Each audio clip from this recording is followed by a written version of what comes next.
Are you here to help? Are you here to help, kitty cat?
There's some little bit of scarring on the wearing, I guess, here and there. See, it looks new there, so it's telling me this engine's probably not aligned either. There is a couple spots here where this is broke off.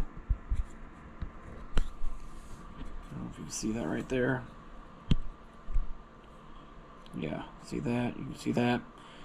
So anyway, there is no, and I clearly did not put a wearing in this thing because of still had the factory clamps on, which I don't have pliers for the factory clamps, and they didn't put any sort of a seal on here at all. There's supposed to be a seal, either whether it's RVT, silicone, or this ring, this foam ring, which I guess a lot of people don't like it, but that's supposed to go.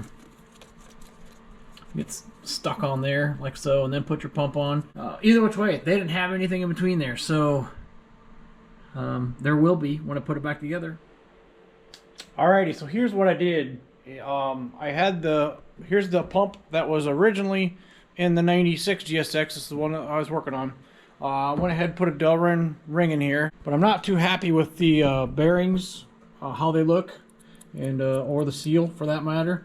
The shaft, I took it to work and polished it up on my lathe, so the shaft looks really, really good. There's no markings or anything on it. I got a couple bearings rebuild kits, pump rebuild kits coming from OSD. I put the stock impeller, I put it in the pump from the 97. So I'm going to run the pump on the 97 in the 96.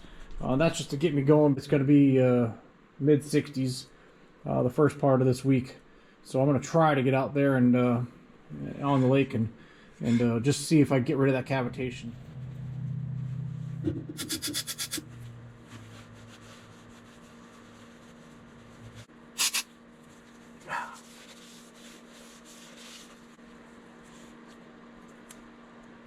Now, some people swear by these things, and some people absolutely hate these things. I'm going to go ahead and put it on anyway.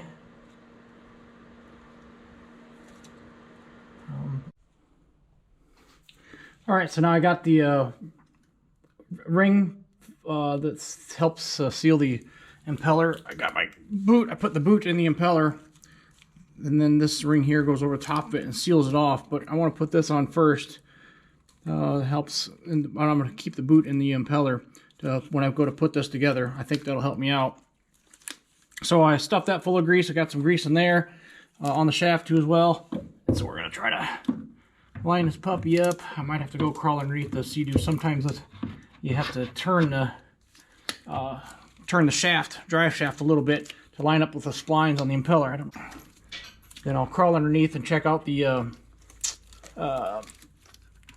what the drive shaft looks from the bottom side and see how far in that seal has slid inside the impeller, and that'll help me determine how well it's seated.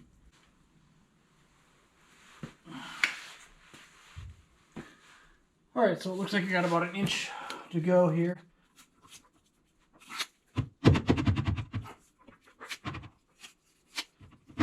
Oh, there we go.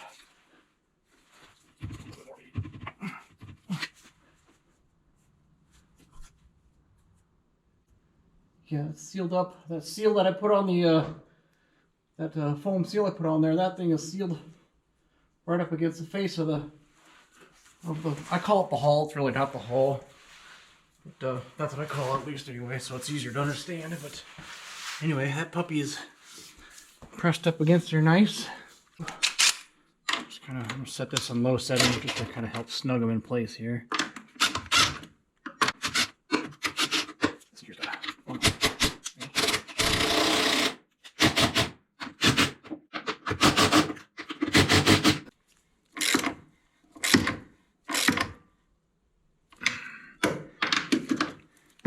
Gradually tighten these down to what I feel is about the same torque spec. I mean, ideally I should be torquing these down, but I'm not going to worry about it.